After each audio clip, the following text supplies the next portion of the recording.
Welcome back, and thank you for tuning into Cheating Tales Lab. We appreciate every single one of you. We'd love to know, what part of the world are you watching from right now? Let us know in the comments. Now, let's dive into today's story. Chapter 1, Blind Trust. Royce Kilburn stared at the glass of bourbon in his hand, the amber liquid catching the late afternoon sun streaming through the penthouse windows.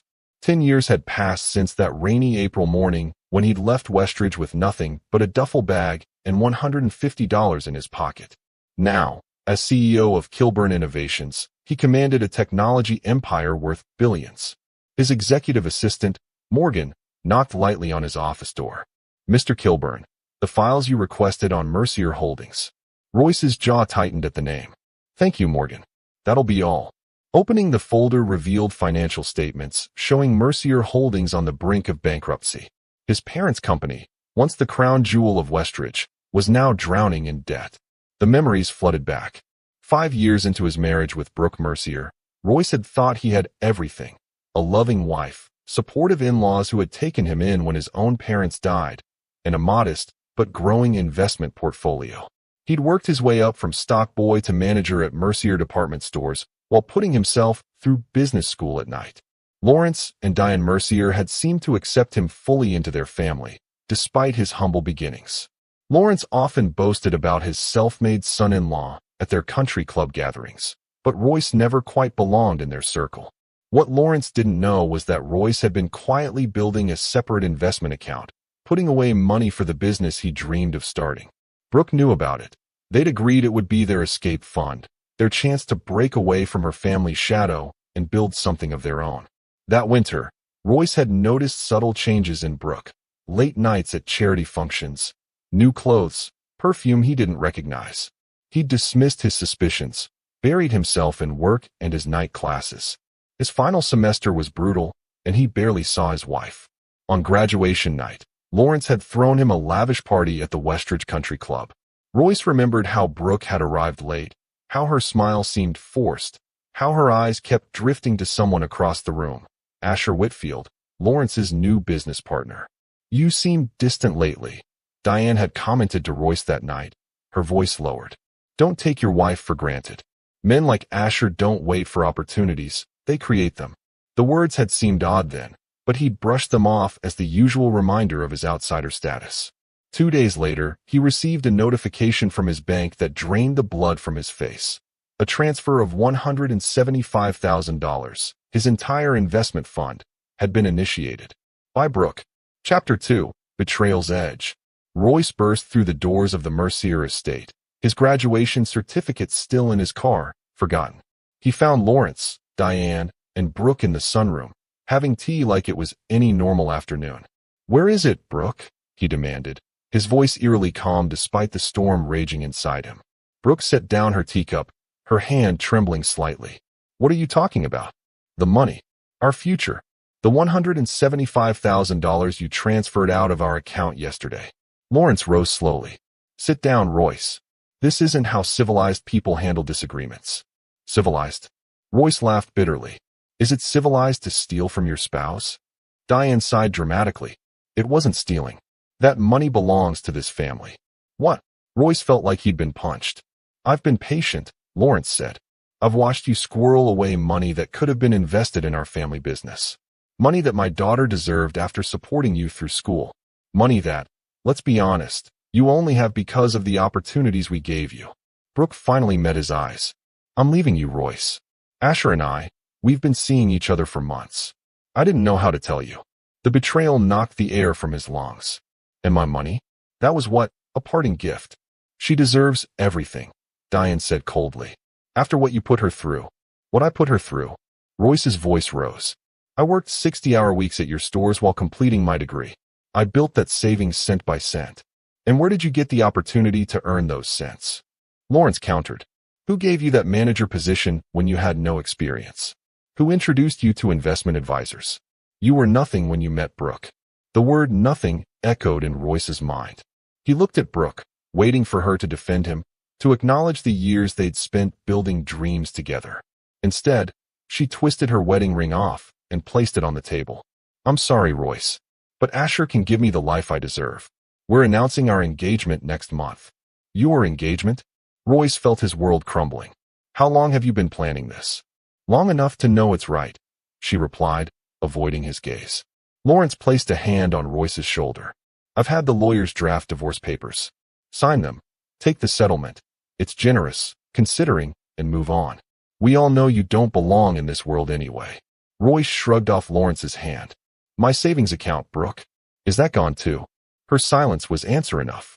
I see, Royce said, a coldness settling in his chest. You've taken everything. Not everything, Lawrence said. You still have your degree. And the salary from the store, though I'm afraid we'll be restructuring management soon. Royce understood with perfect clarity.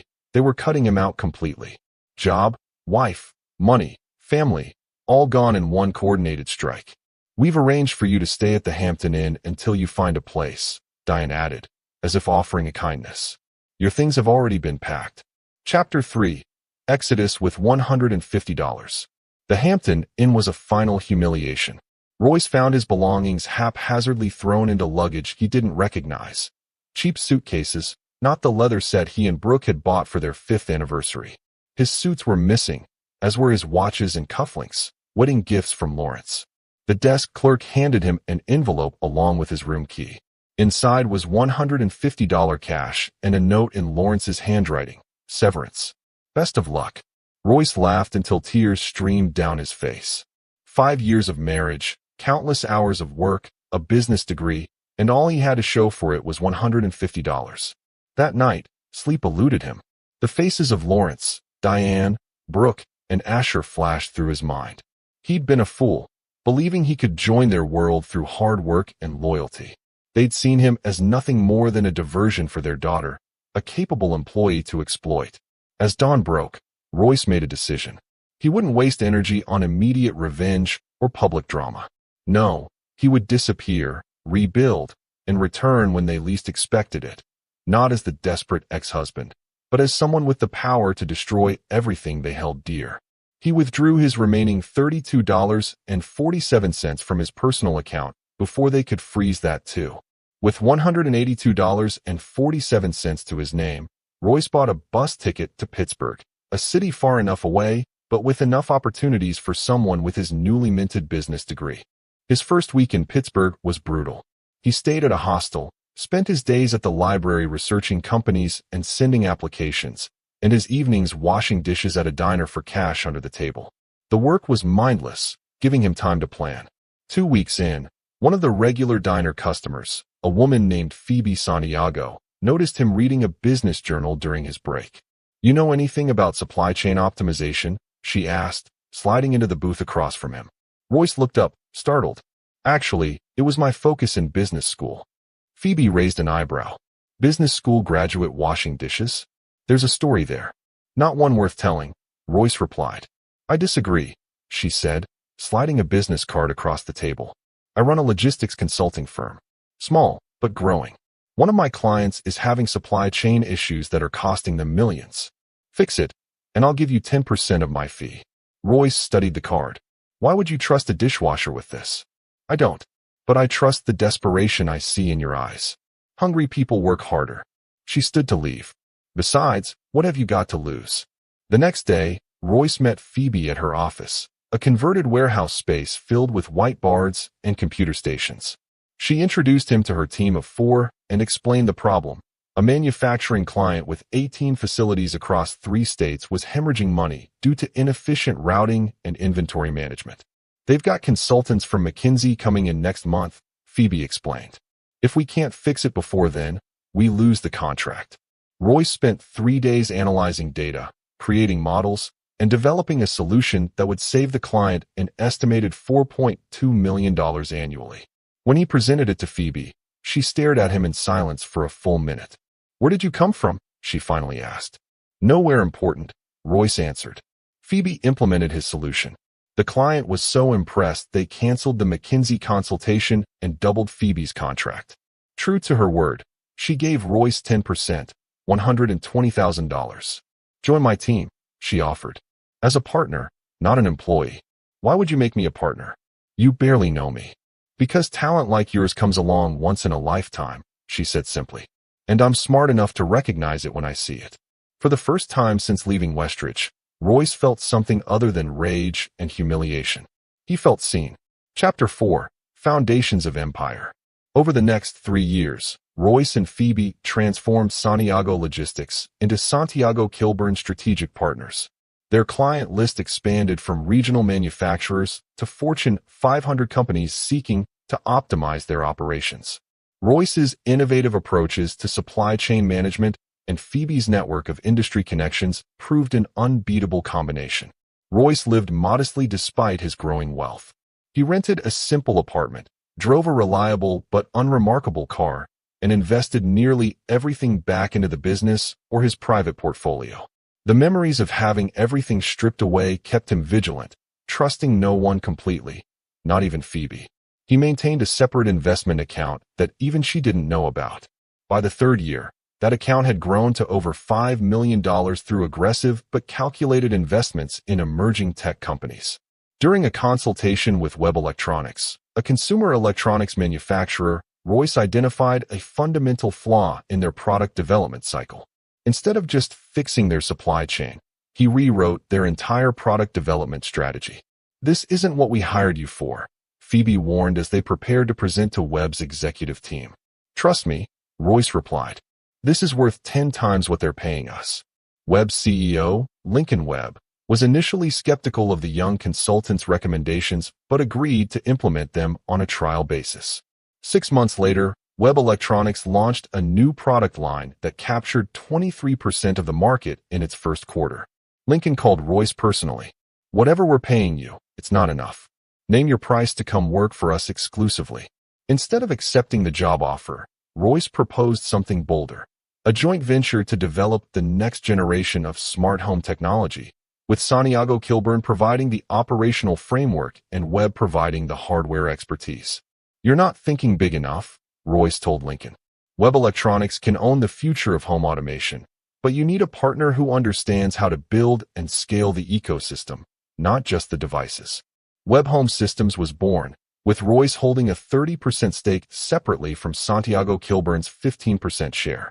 Within 18 months, their integrated smart home platform was installed in over 200,000 homes, generating recurring subscription revenue that far outpaced the hardware sales.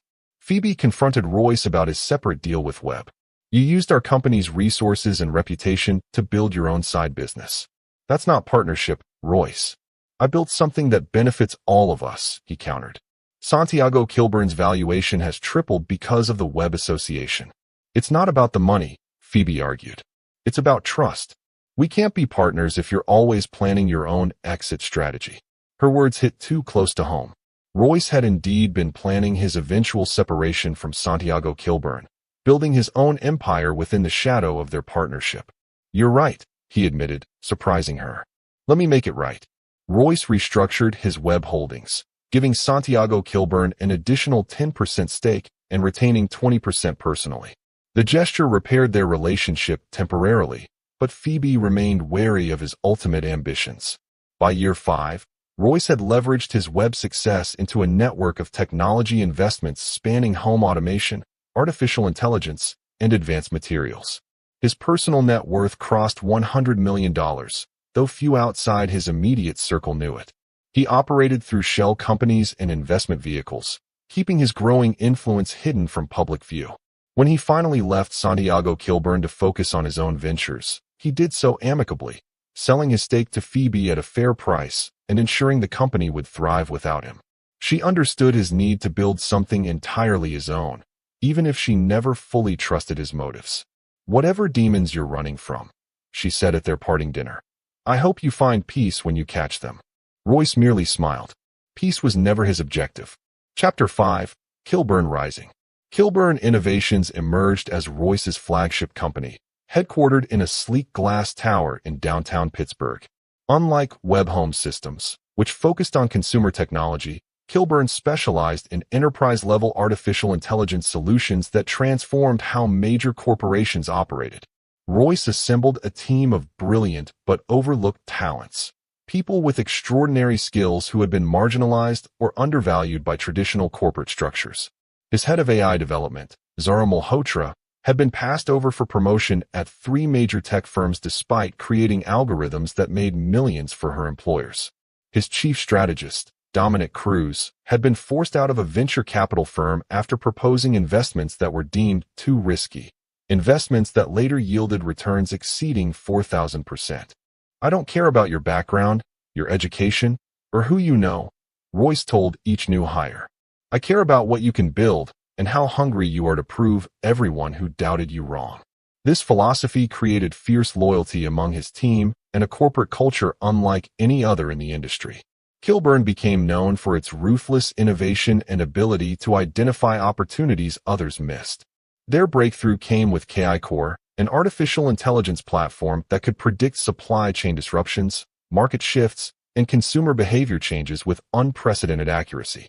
Major retailers, manufacturers, and financial institutions paid premium prices for access to KI Core's insights, generating billions in revenue.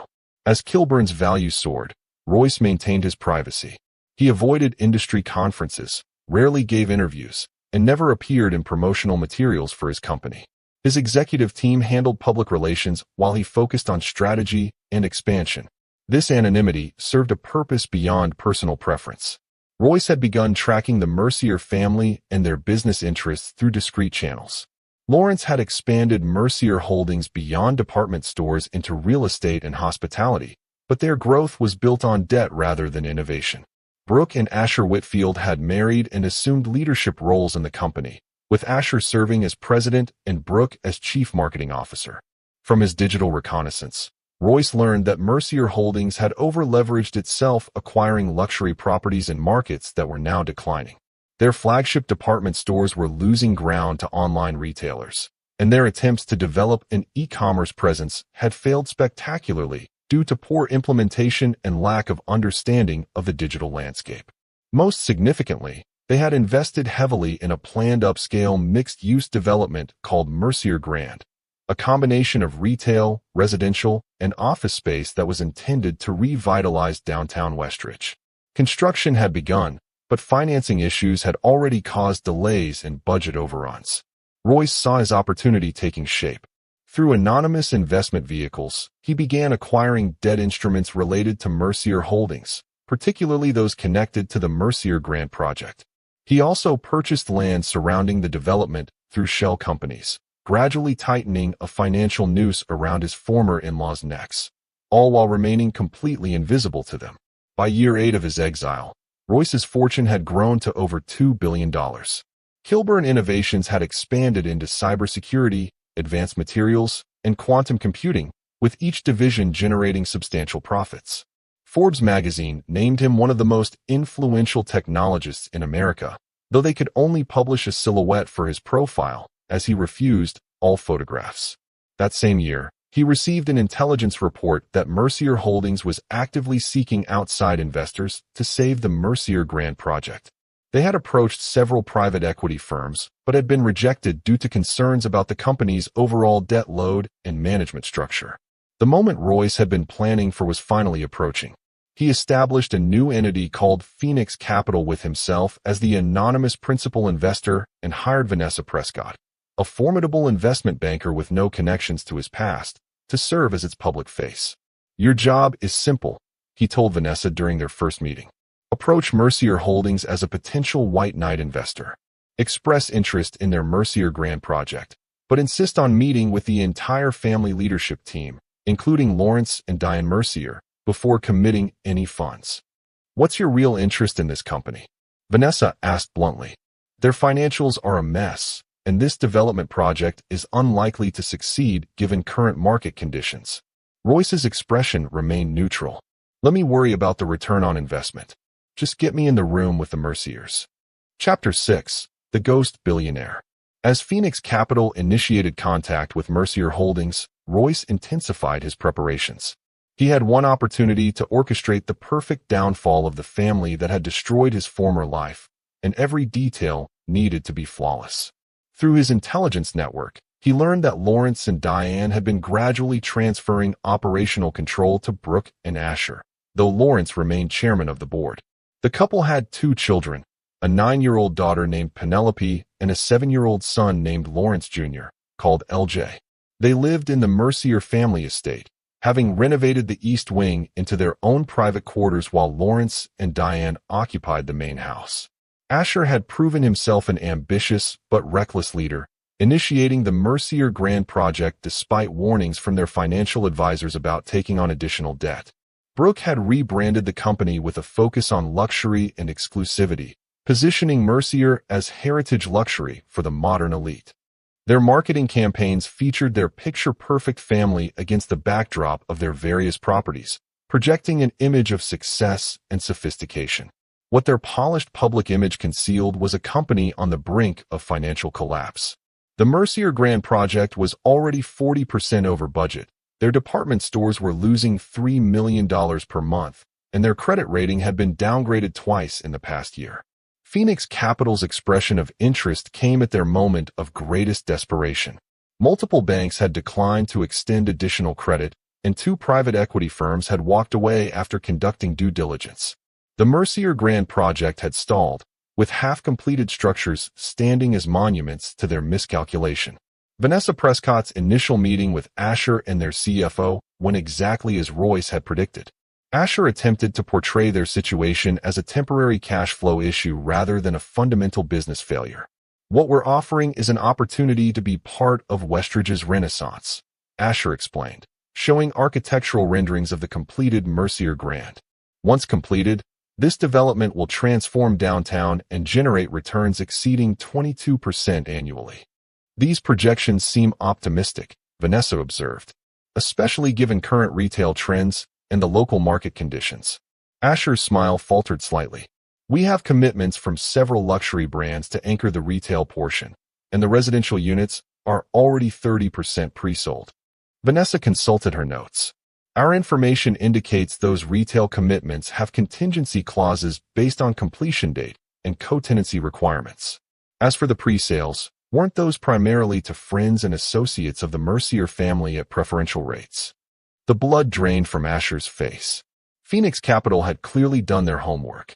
"My client remains interested," Vanessa continued smoothly, "but would require a meeting with the entire leadership team, including the chairman, before proceeding. We're considering an investment of up to $150 million, but only with certain structural changes to the organization." "What kind of changes?" Asher asked cautiously. "That would be discussed directly with my client. He prefers to remain anonymous until the final stages of negotiation, but I can tell you he's one of the 20 wealthiest individuals in America, with particular expertise in revitalizing legacy businesses." The bait was set.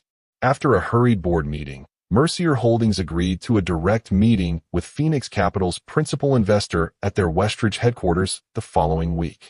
Lawrence insisted on attending, unwilling to relinquish control of such a crucial negotiation to his son-in-law.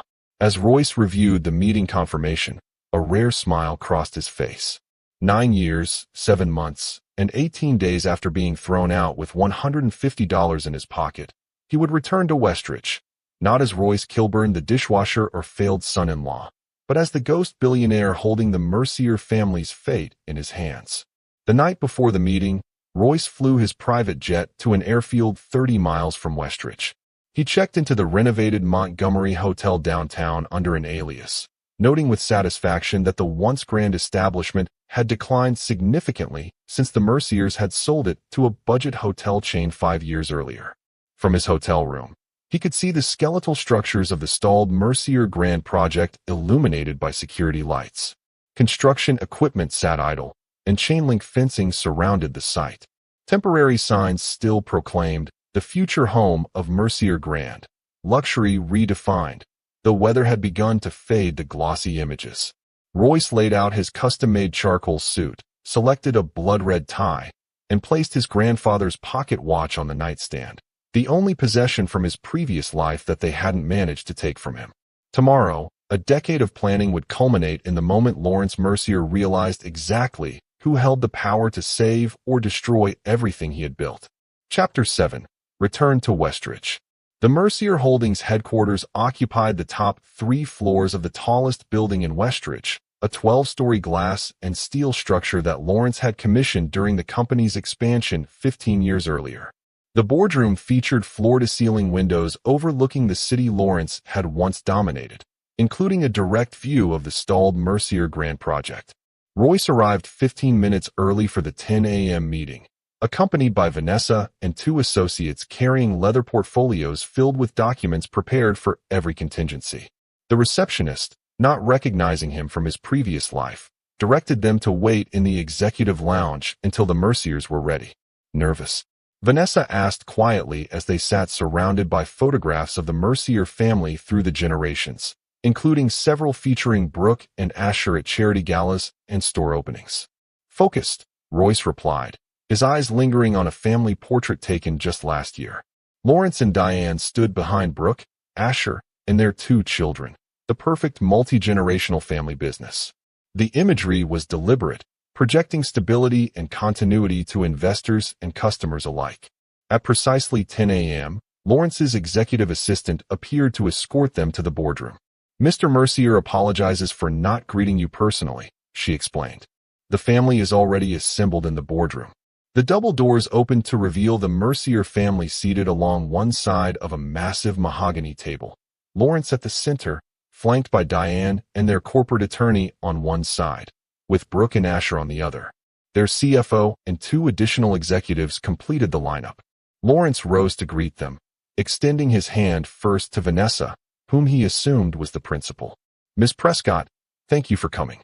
We're eager to discuss how Phoenix Capital might partner with Mercier Holdings." "Mr. Mercier," Vanessa replied with practiced precision, "allow me to introduce my employer, the founder and CEO of Kilburn Innovations and the principal investor of Phoenix Capital." She stepped aside, revealing Royce standing behind her. For 3 seconds, the room was absolutely silent as Lawrence stared at his former son-in-law.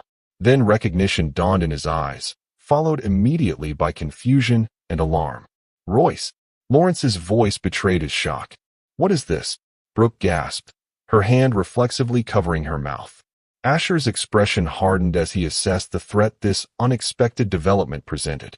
"Hello, Lawrence," Royce said calmly, placing his briefcase on the table.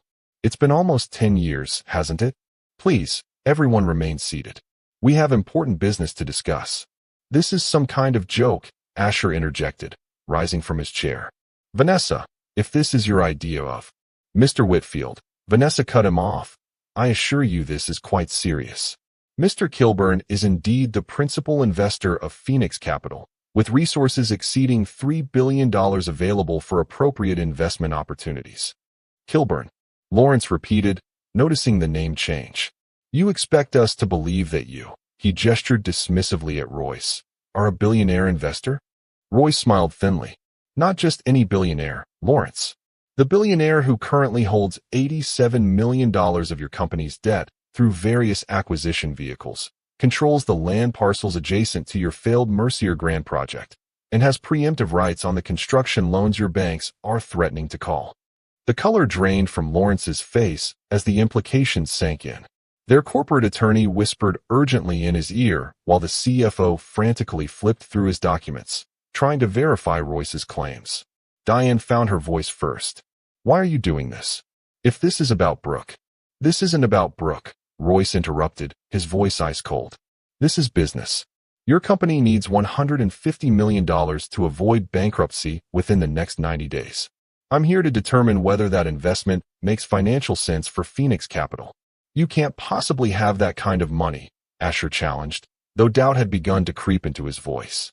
Royce nodded to one of his associates, who opened a laptop and turned it to face the Merciers. On screen was a Bloomberg terminal display showing Kilburn Innovations' current market capitalization, $42.7 billion. "Perhaps you don't follow the technology sector," Royce commented. "Kilburn Innovations developed the AI platform that powers most of the logistics systems your competitors use, the ones that have been steadily eroding your market share for the past 5 years." Lawrence's shock was giving way to calculation. Always the businessman, he quickly assessed the new reality. "So you've done well for yourself. Congratulations. But why come back here? Why involve yourself with our company after all this time?" "An excellent question," Royce acknowledged. "One I'll answer after my team completes its due diligence." He turned to Vanessa. "Ms. Prescott, Please walk the Mercier team through our initial findings and proposed terms. For the next hour, Vanessa methodically dismantled Mercier Holdings' financial statements, highlighting the cascading failures of leadership that had brought them to the brink of collapse. The company needed not just the $150 million for Mercier Grand, but an additional $70 million to restructure existing debt and update their failing retail operations. Throughout the presentation, Royce observed the family dynamics. Lawrence grew increasingly defensive, interrupting with justifications for each failed strategy. Diane maintained a facade of dignified calm, though her tightly clasped hands betrayed her anxiety. Brooke alternated between staring at Royce and avoiding his gaze entirely, while Asher's initial hostility had transformed into a calculating assessment of how to turn the situation to his advantage. When Vanessa concluded, Royce finally addressed the unspoken question hanging in the air. "You're wondering why I would consider saving the company owned by the people who once told me I was worth nothing," he said, looking directly at Lawrence. "The answer is simple. I'm not here to save Mercier Holdings. I'm here to acquire it, restructure it, and use its assets for my own purposes." "That's not going to happen," Lawrence declared flatly. "This company has been in the Mercier family for 3 generations, and it will die under your leadership," Royce countered. "Your choice is simple. Accept my terms or declare bankruptcy by the end of the quarter. My terms are non-negotiable, but they do allow the Mercier name to continue in some capacity." He slid a document across the table. "A preliminary term sheet. Phoenix Capital will provide $220 million in exchange for 71% ownership of a restructured entity. Lawrence and Diane will retire with a modest pension. Brooke and Asher may retain titular positions within the retail division, subject to performance metrics and oversight from Phoenix Capital's appointed CEO." "This is highway robbery," Asher sputtered. "We'll find another investor." "By all means try," Royce replied. "But be aware that I've acquired controlling positions in your debt structure. Any bankruptcy proceedings would result in Phoenix Capital gaining control of all your assets at an even lower valuation." Lawrence studied Royce with newfound respect and fear. "You've been planning this for years." 9 years, 7 months, and 19 days, Royce confirmed. "Ever since you told me I was nothing and sent me away with $150 in my pocket. You should have finished the job, Lawrence. Instead, you gave me just enough to start over. And now you want revenge," Diane stated flatly. "No, Diane. I want return on investment." Royce stood.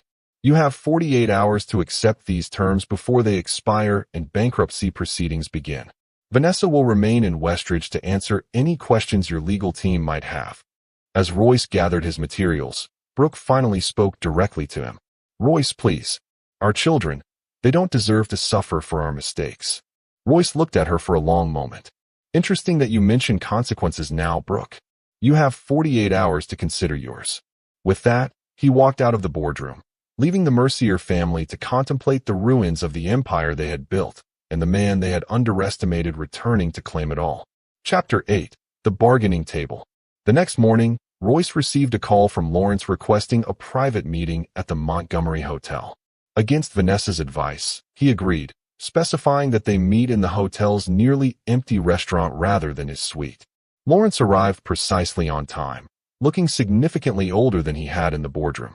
The strain of potential financial ruin had deepened the lines on his face, and his normally immaculate appearance showed subtle signs of neglect: a slightly crooked tie, unpolished shoes.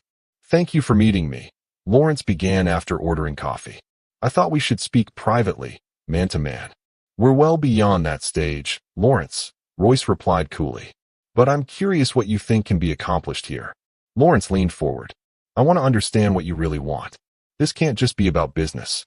No one spends a decade planning such an elaborate takeover unless it's personal."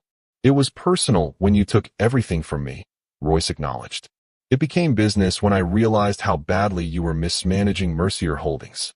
The company has potential, but not under your leadership. So this is revenge." "I prefer to call it justice," Royce corrected, "but with a healthy profit margin attached." Lawrence studied him. "The terms you're offering would destroy my family's legacy. 3 generations of Merciers built this company, and 1 generation is destroying it," Royce countered. "Your father would be ashamed of what you've done to his company, Lawrence." The debt, the failed expansion, the outdated business model. You're a dinosaur who refused to evolve. The barb struck home. Lawrence's father, Montgomery Mercier, had been a legend in retail, building a regional department store into a respected chain through innovation and careful financial management. Lawrence had always lived in his shadow. What if we counteroffered? Lawrence asked. Diane and I retire completely, as you suggested. Brooke and Asher step down from operational roles. You get controlling interest, but at a more reasonable 55%, not 71%. Royce smiled thinly. You're still thinking you have leverage. You don't. But I'm curious. Where's Asher in all this? I expected him to be here fighting for control. Lawrence's expression soured. Asher is exploring other options with some vulture fund out of New York. The man has always looked out for himself first. And Brooke? Lawrence hesitated. She's devastated, naturally. This would destroy her children's inheritance. Their inheritance was destroyed long before I returned, Royce pointed out. By your mismanagement and Asher's reckless expansions. They're innocent in all this, Lawrence insisted. Surely you don't want to punish children for their parents' mistakes. Royce leaned back, studying the man who had once held so much power over him. You still don't understand what's happening here, do you? I'm not interested in punishing anyone. I'm interested in acquiring undervalued assets, restructuring them for profitability, and achieving an appropriate return. The fact that these particular assets belong to people who once betrayed me is satisfying, but secondary. I don't believe you, Lawrence said flatly.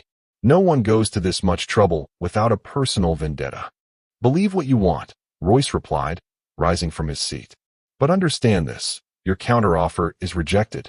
My terms stand, 71% ownership, complete restructuring of management, and your retirement. You have until tomorrow morning to accept, or bankruptcy proceedings begin Monday. As Lawrence watched him walk away, Royce felt none of the satisfaction he had anticipated from this moment. The man before him was diminished, clinging to remnants of power rather than the imperious figure who had dismissed him a decade earlier. It was almost disappointing. Back in his suite, Royce found a message waiting from Brooke requesting her own private meeting. He declined via text, instructing her to put any proposals in writing through proper channels. Within an hour, Vanessa called to inform him that Asher had approached her directly, offering to support Royce's takeover in exchange for a guaranteed position in the new structure and a separate side deal for himself. He's throwing his family under the bus to save himself, Vanessa observed. As expected, Royce replied. Tell him his offer is noted, but all terms will be finalized through formal channels only. By evening, the Mercier family was fracturing exactly as Royce had anticipated. Lawrence and Diane were desperately seeking alternatives while trying to preserve some dignity. Asher was looking for escape routes and personal advantage, and Brooke was caught in the middle, her privileged life collapsing around her. At 9 p.m., Royce received a final call, this time from Diane. You've won, she said without preamble when he answered. Lawrence will sign your agreement tomorrow, but I want you to look me in the eye when you take everything from us, just as we once did to you. That can be arranged, Royce replied. My lawyers will bring the paperwork to your office at 10 a.m. There was a pause before Diane spoke again, her voice softer. Was it worth it, Royce? Spending a decade planning this moment. For the first time, Royce allowed genuine emotion into his voice. When you and Lawrence took my savings and told me I was nothing, you didn't just take money. You took my dignity, my trust, my belief in basic human decency. So yes, Diane, watching you all realize that I now hold the power to erase everything you've built, that's worth every minute of the past 10 years. He ended the call and stood by the window, looking out at the Mercier Grand project in the distance, soon to be his first redevelopment project in Westridge. The structures that bore the Mercier name would be demolished, replaced by something entirely new. Tomorrow would bring the final act of his long-planned revenge, but Royce already felt the strange emptiness that comes with achieving a goal pursued for so long. He had expected to feel triumphant. Instead, he felt nothing. Not satisfaction or joy or even vindication. Just the hollow recognition that revenge, no matter how meticulously planned, could never truly heal the wounds that had driven him to seek it. Chapter 9. Ashes to Empire. The signing ceremony took place in the same boardroom where Royce had revealed himself 2 days earlier. The Mercier family arrived separately, Lawrence and Diane first, looking grim but resigned. Brooke next, her eyes red-rimmed but her composure intact. And finally Asher, who entered with his own attorney, having clearly decided to protect his interests separately from the family. Royce's team had prepared the final agreements, modified slightly from the original terms. As Lawrence read through them, his expression darkened. "These terms are harsher than what you initially proposed," he observed. "The retention bonuses for key staff have been eliminated, and our pensions reduced by 30%. Market conditions changed," Royce replied smoothly. "Our final due diligence revealed additional liabilities that weren't properly disclosed. The terms have been adjusted accordingly." "This is bullshit," Asher interjected. "You're moving the goalposts because you know we have no choice." "That's correct, Asher. You have no choice." Royce turned to his lawyer. "Please explain the alternatives to Mr. Whitfield." The lawyer calmly outlined how bankruptcy proceedings would result in even worse outcomes for the Mercier family, with potential personal liability for Lawrence and Asher due to certain financial decisions they had made over the past 3 years. "You've been busy," Lawrence said quietly to Royce, "digging up everything you could find to use against us." "I learned from the best," Royce replied. "You taught me that business is ruthless, that sentiment has no place in transactions of this magnitude." Brooke, who had remained silent until now, finally spoke. "What happens to the employees? There are over 300 people who depend on Mercier Holdings for their livelihoods." "An excellent question," Royce acknowledged. "The retail operations will be evaluated store by store. Profitable locations will remain open with current staff. Underperforming stores will be closed with standard severance packages. Corporate headquarters will see significant restructuring, but key talent will be retained." "And what happens to us?" Diane asked, gesturing to the family. "That depends on the role each of you chooses to play moving forward," Royce explained. "Lawrence and you will retire, as stipulated in the agreement. Your pension is still generous by any standard, $120,000 annually for life, plus medical benefits." "And Brooke?" Lawrence pressed. Royce glanced at his former wife. "Brooke may retain a non-executive position in marketing if she wishes, reporting to the new CMO. Her compensation would be commensurate with her actual contributions to the company, not her last name." "And me?" Asher demanded. "You, Asher, have no place in the restructured organization," Royce said coldly. "Your separation agreement is included in Section 12. You'll receive 6 months' salary and nothing more." Asher's face flushed with anger. "This is personal. You're punishing me because of Brooke." "No, Asher. I'm removing you because you're incompetent," Royce corrected. "The Mercier Grand Project was your brainchild, and it's a financial disaster. Your leadership has cost this company millions. You son of a—" "Enough," Lawrence interrupted. "We have no choice but to accept these terms. Let's sign the documents and be done with this humiliation." One by one, the Merciers signed the agreements, transferring control of their family legacy to the man they had once discarded. When Lawrence signed the final document, he looked up at Royce with a mixture of defeat and bitter respect. "I hope this gives you what you wanted," he said quietly. "It's not about what I want, Lawrence. It's about what I earned." Royce gathered the signed documents. "You'll receive instructions from the transition team regarding next steps. I suggest you all begin clearing out your personal effects today." As they prepared to leave, Brooke approached Royce. "Can we speak privately? Please." After a moment's consideration, Royce nodded. 5 minutes. In Lawrence's office. Once alone, Brooke struggled to maintain her composure. "I know you hate me." "I don't hate you, Brooke," Royce interrupted. "That would require emotional investment I no longer have in you." The word struck harder than any insult could have. Brooke visibly flinched. "Our children," she began again. "They don't understand what's happening. Their grandparents, their father and I, we're all they've known. This change will devastate them." "Children are remarkably resilient," Royce observed. "More so than adults give them credit for. They'll adapt to their new circumstances, just as I adapted to mine when I was forced to start over with nothing but $150 in my pocket." "Is that what this is?" Brooke asked, tears filling her eyes. "An eye for an eye? You lost everything, so now we must too." "Not everything," Royce corrected. "You and your family will still have more than most people dream of. Your parents' pension exceeds what many families earn in a year. You'll still have your home, your health, your family. I'm taking the company, Brooke, not your life." It feels the same, she whispered. No, Royce said firmly. It's not the same. When you and your parents took everything from me, you did it out of greed and contempt. You called me nothing and expected me to disappear into obscurity. What I'm doing now is business, cold and impersonal, perhaps, but transparent and according to contract law. The difference matters. Brooke wiped away a tear. Do you ever think about what might have been? If I hadn't, if we had stayed together? Royce studied her for a moment. The woman before him bore little resemblance to the young wife he had loved. The decade had changed them both. No, he said finally. That path closed long ago. We're different people now. I am sorry, she said softly. For what it's worth. It's worth very little, but I acknowledge your apology. Royce checked his watch. Your 5 minutes are up.